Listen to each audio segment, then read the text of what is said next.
Assalamualaikum warahmatullahi wabarakatuh. Selamat siang ibu-ibu dan adik-adik. Salam sejahtera untuk kita semua. Apa kabar ibu-ibu semua? Alhamdulillah baik, nggih. Semoga kabar baik selalu menyertai kita dan keluarga sekalian. Amin. Perkenalkan, nama saya Yulia Khairina dari Poltekkes Kemenkes Semarang akan mengisi penyuluhan kali ini yang berjudul Katakan Tidak pada Gizi Buruk dengan Isi Piringku. Nah, ibu-ibu sekalian, apakah Anda tahu apakah yang dimaksud dengan gizi buruk? Dan apakah bahaya bagi balita? Nah, tentu bahaya ya ibu-ibu. Dampak dari gizi buruk sendiri yaitu masalah kesehatan di masa balita dan juga dapat mempengaruhi perkembangan balita di masa mendatang. Wah, seram sekali ya ibu-ibu dampak dari gizi buruk ini. Mirisnya, saat ini masih banyak balita di Indonesia yang menderita gizi buruk, yaitu 5,4% balita di Indonesia atau 1,2 juta pada tahun 2007 menderita gizi buruk. Kemudian 5,7% atau 1,24 juta di tahun 2013 dan 3,9% atau 0,85 juta di tahun 2018. Kemudian untuk balita yang mengalami gizi kurang sendiri, presentasenya yaitu 13,0% atau 2,8 juta pada tahun 2007, 13,9% atau 3,04 juta pada 2013, dan 13,8% atau 3,2 juta pada tahun 2018. Jumlah itu adalah jumlah yang tidak sedikit ibu-ibu. Bisa bayangkan sendiri ya, betapa banyaknya 1 juta balita yang menderita gizi buruk tersebut. Bisa satu kota ya ibu-ibu. Dengan jumlah yang tidak sedikit ini, tidak menutup kemungkinan balita-balita di sekitar kita juga berisiko untuk menderita gizi buruk. Ibu-ibu sekalian, saat ini pemerintah sudah mencanangkan program untuk memberantas gizi buruk ini, yaitu dengan isi piringku. Nah, apa sih isi piringku itu, dan apa manfaatnya bagi balita? Pasti ibu-ibu bertanya-tanya, kan? Nah, untuk itu, marilah kita bahas pada penyuluhan kali ini. Sebenarnya, masalah kesehatan pada balita itu tidak hanya gizi buruk, ibu-ibu. Ada juga masalah kesehatan lain seperti obesitas atau kegemukan, kurang vitamin A atau KFA, dan stunting atau tumbuh pendek. Gizi buruk sendiri dimulai dari berat badan balita yang kurang atau underweight, kemudian menjadi lebih parah dengan berat badan balita sangat kurang atau severely underweight. Hal itu ditandai dengan berat badan menurut umur kurang dari -3 standar deviasi. Nah, faktor penyebab gizi buruk sendiri ada banyak ya ibu-ibu. Yang pertama, ada konsumsi zat gizi. Konsumsi zat gizi yang kurang dapat menyebabkan keterlambatan pertumbuhan badan, keterlambatan perkembangan otak ibu-ibu, serta dapat pula terjadinya penurunan atau rendahnya daya tahan tubuh terhadap penyakit infeksi, sehingga anak mudah sakit. Kemudian ada penyakit infeksi pada nomor 2. Di mana terjadinya infeksi tentunya tubuh akan membutuhkan lebih banyak zat gizi untuk melawan infeksi tersebut, sehingga balita akan rentan mengalami gizi buruk. Kemudian yang ketiga dan keempat ada pengetahuan ibu tentang gizi dan kesehatan dan pendidikan ibu. Seorang ibu merupakan sosok yang menjadi tumpuan dalam mengelola makan keluarga. Ketidaktahuan ibu akan kebutuhan balita dapat menyebabkan kesalahan pemilihan dan penyediaan makanan terutama untuk anak balita. Faktor selanjutnya yaitu pola asuh anak ibu. Pola asuh yang baik dari ibu akan memberikan kontribusi yang besar pada pertumbuhan dan perkembangan balita, sehingga akan menurunkan angka kejadian gangguan gizi pada balita. Kemudian adalah sanitasi. Sanitasi yang buruk meningkatkan risiko anak mengalami penyakit infeksi dan kemudian mengalami gizi buruk. Lalu ada tingkat pendapatan dan ketersediaan pangan. Hal ini dikaitkan dengan kemampuan keluarga dalam menyediakan makanan. Selanjutnya yaitu jumlah keluarga. Apabila anggota keluarga bertambah, maka pangan untuk setiap anak akan berkurang. Asupan makanan yang tidak adekuat merupakan salah satu penyebab langsung karena dapat menimbulkan manifestasi berupa penurunan berat badan atau terhambatnya pertumbuhan pada anak. Kemudian faktor terakhir yaitu sosial budaya yang berpengaruh terhadap apa yang dimakan, bagaimana pengolahannya, persiapannya, dan penyajiannya, serta untuk siapa dan dalam kondisi bagaimana pangan tersebut dikonsumsi. Penanganan yang buruk juga akan berpengaruh terhadap risiko terjadinya gizi buruk pada balita. Nah, ibu-ibu, dampak gizi buruk sendiri tidak hanya ada pada saat balita ibu-ibu, melainkan dapat juga mempengaruhi perkembangan anak hingga masa mendatang. Kemudian apa saja sih dampak buruk dari gizi buruk ini? Yang pertama adalah stunting. Stunting adalah salah satu efek jangka panjang akibat gizi buruk. Penyakit akibat gizi buruk ini menghambat kemampuan anak untuk tumbuh secara normal. Tinggi dan berat badannya akan berada jauh di bawah normal dibanding dengan anak-anak pada usia yang sama. Selain itu, dampak gizi buruk pada balita juga dapat menyebabkan menghambat perkembangan otak dan kapasitas intelektual pada tahap awal kehidupan. Kemudian ada marasmus dan kwashiorkor. Kedua masalah gizi tersebut terjadi karena kekurangan energi dan protein pada balita. Jika tidak diobati, kondisi dampak gizi buruk ini dapat menyebabkan koma atau kematian. Wah, seram sekali ya ibu-ibu. Kemudian dampak yang keempat yaitu munculnya anemia, skorbut, dan beri-beri akibat dari kekurangan mikronutrien seperti vitamin dan mineral. Kemudian dampak lain adalah munculnya infeksi karena kekebalan tubuh yang menurun akibat kebutuhan gizi yang tidak terpenuhi dengan baik. Lalu ada dampak terhadap intelektual yaitu IQ yang rendah dan gangguan emosional. Nah, itu tadi ibu-ibu dampak dari gizi buruk. Tentunya ibu-ibu sekalian tidak mau kan anaknya mengalami gizi buruk? Ya, tentu saja ya ibu-ibu. Nah, ada dua cara untuk mencegah gizi buruk itu sendiri, yaitu dengan konseling atau penyuluhan seperti yang kita lakukan sekarang, dan memperhatikan asupan gizi dengan isi piringku. Salah satu cara untuk mencegah gizi buruk yaitu melakukan konseling atau penyuluhan gizi. Secara umum, definisi konseling adalah suatu proses komunikasi intrapersonal dua arah antara konselor dan klien untuk membantu klien mengatasi dan membuat keputusan yang benar dan dalam mengatasi masalah gizi. Tujuan konseling adalah untuk membantu klien dalam upaya mengubah perilaku yang berkaitan dengan gizi, sehingga masalahnya dapat diatasi. Karena kondisi ini juga dipengaruhi oleh rendahnya perhatian serta edukasi orang tua terhadap memilih makanan untuk anak. Dari segi jumlah dan kualitas gizi, seringkali tidak berangka ya ibu. Selain dengan konseling gizi, kita juga harus mengawasi asupan makanan yang masuk pada balita. Karena asupan makanan itu sangat berpengaruh terhadap tubuh balita yang sedang dalam masa pertumbuhan ibu-ibu. Kemenkes atau Kementerian Kesehatan merekomendasikan istilah isi piringku dengan memberikan anak gizi seimbang yang perlu diperkenalkan dan dibiasakan sejak dini dalam kehidupan sehari-hari.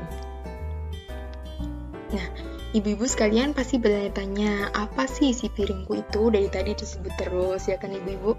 Jadi, pemerintah Indonesia dari Kemenkes sudah membuat sebuah panduan makan sehat yang bisa digunakan sebagai acuan sajian sekali makan yang seimbang dan lengkap, yaitu isi piringku.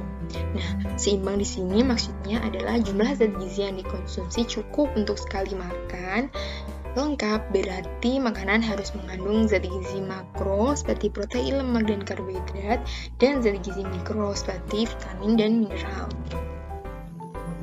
Nah, ibu-ibu sekalian, menurut Kemenkes Republik Indonesia, porsi makan sesuai isi piringku porsi balita adalah 35% makanan pokok yang terdiri dari nasi, kentang, ubi, jagung, sagu, singkong, dan lain-lain. Dan kemudian ada 30% sumber protein atau lauk yang terdiri dari daging sapi, ayam, unggas, telur, ikan, kacang-kacangan, dan olahan lainnya seperti tempe, tahu, dan lain-lain. Kemudian 30%-nya lagi ada buah atau sayur, buah dan sayur yang terdiri dari sawi, bayam, kangkung, wortel, pisang, pepaya, jeruk, dan lain-lain. Nah, kemudian yang harus ibu-ibu sekalian ketahui, syarat menu balita adalah sebagai berikut. 1. Mengandung energi dan zat gizi sesuai kebutuhan. Kedua, mengandung 10-15% protein, 20-35% lemak, dan sisanya karbohidrat. Kemudian meningkatkan asupan lemak, karena lemak itu sangat diperlukan ibu untuk pertumbuhan dan perkembangan balita. Kemudian hidangan disesuaikan dengan pola menu seimbang, bahan makanan yang tersedia, dan kebiasaan makan anak. Nah, konsistensi biasa dan mudah dicerna, tidak berbumbu tajam, bersantan kental, dan tidak terlalu berlemak. Nah, kemudian makanan harus bersih dan bebas dari kuman. Nah, ibu-ibu, porsi makan untuk balita usia 3-6 tahun adalah untuk makanan pokok itu ada 3P, lauk hewani ada 3P juga, lauk nabati ada 2P, lauk kemudian sayur ada 2P, buah ada 3P, susu 2P, dan minyak 2P. Untuk contoh P tadi maksudnya adalah porsi. Contohnya bisa ibu-ibu lihat pada slide. Untuk nasi satu porsinya itu 1 centong atau 100 gram. Ini satu porsi 100 gram atau 1 piring.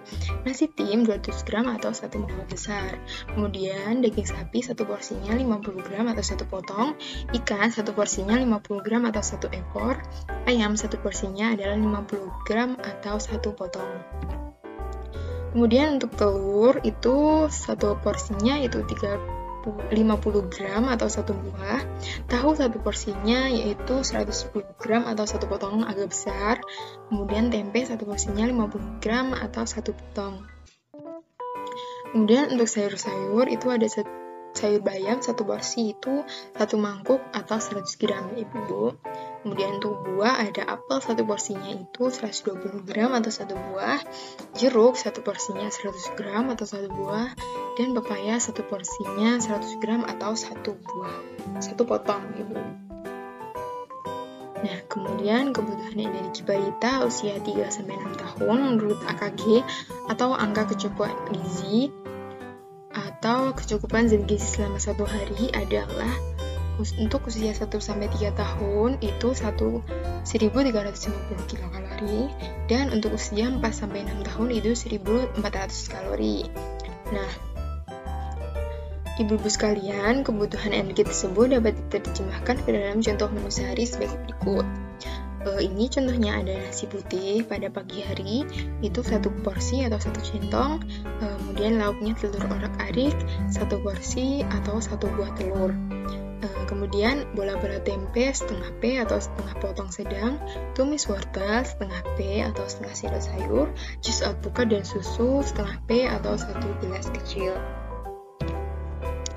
Kemudian untuk selingan pagi atau camilan itu ada pepaya sebagai finger food. Finger food sendiri adalah makanan yang mudah digigit, dikunyah, dan dipegang sendiri oleh bayi atau balita. Finger food ini berfungsi untuk melatih balita makan tanpa disuapi, sekaligus untuk melatih keterampilan motorik halusnya, serta kemampuannya untuk menyipit dan mengunyah makanan. Nah, untuk finger foodnya sendiri, kami memberi contoh yaitu pepaya dengan setengah P atau 1 potong buah ukuran kecil. Dipotongnya memanjang ibu biar bisa dipegang oleh balita. Kemudian untuk makan siang ada nasi putih 1 P atau 1 centong, ayam panggang bumbu kecap 1 P atau 1 potong sedang, rolade tahu setengah P atau setengah potong sedang, sayur bayam bening 1 P atau 1 mangkuk sedang, jeruk 1 P atau 1 buah sedang. Kemudian untuk selingan sore atau camilan sorenya itu ada bubur kacang hijau dengan setengah P atau 1 mangkuk sedang. Lalu yang terakhir ada makan malam. Makan malamnya ini bisa nasi putih 1 porsi atau 1 centong, sup ikan patin 1 P atau 1 potong, tempe goreng setengah P atau setengah potong sedang. Kemudian ada sayurnya tumis sawi hijau setengah P, setengah mangkuk sedang, dan buahnya ada pisang 1 P, 1 buah ukuran sedang. Kemudian ditambah susu putih sebelum tidur 1 P atau 1 gelas. Nah, Dari makanan yang saya sebutkan tadi, ada manfaatnya nih ibu-ibu. Manfaat dari makanan pokok sendiri seperti nasi atau juga dapat diganti dengan jagung, kentang, umbi, dan lain-lain adalah sumber energi untuk balita beraktivitas dan memenuhi kebutuhan fungsi otak balita. Kemudian ada juga untuk membantu menjaga massa otot balita dan meningkatkan kesehatan pencernaan balita. Kemudian untuk lauknya sendiri, manfaat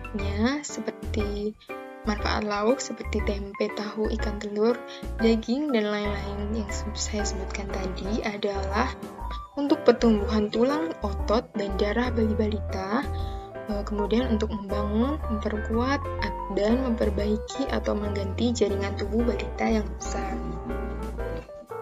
Lalu untuk sayur dan buah sendiri seperti sawi, wortel, kangkung, bayam, jeruk, alpukat, pisang, pepaya, dan lain-lain adalah manfaatnya yaitu sebagai sumber vitamin untuk memelihara kekebalan tubuh balita, mengandung serat untuk fungsi pencernaan balita, mengandung antioksidan yang dapat meningkatkan daya ingat balita, dan sebagai sumber serat prebiotik untuk mencegah PTM atau penyakit tidak menular.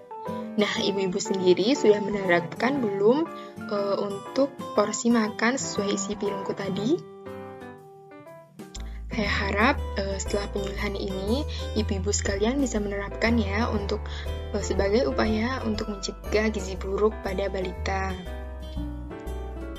Nah, satu lagi, ada manfaat dari snack tadi seperti yang saya sebutkan, ada snack berupa bubur kacang hijau. Itu manfaatnya sebagai untuk pertumbuhan tulang, otot, dan darah bagi balita, membangun, memperkuat, dan memperbaiki atau mengganti jaringan tubuh balita, sebagai sumber vitamin untuk memelihara kekebalan tubuh balita dan mengurangi risiko obesitas pada balita. Nah, ibu-ibu sekalian, penerapan isi piringku dengan memberikan anak gizi seimbang perlu diperkenalkan dan dibiasakan sejak dini dalam kehidupan sehari-hari, agar balita dapat bertumbuh kembang dengan baik dan terhindar dari berbagai penyakit. Nah, ibu-ibu, itu tadi penyuluhan dari saya. Katakan tidak pada gizi buruk dengan isi piringku, balita sehat Indonesia kuat. Terima kasih, mohon maaf atas kesalahan yang mungkin saya perbuat. Terima kasih. Wassalamualaikum warahmatullahi wabarakatuh. Semoga bermanfaat ya ibu-ibu. Sampai jumpa di penyuluhan selanjutnya.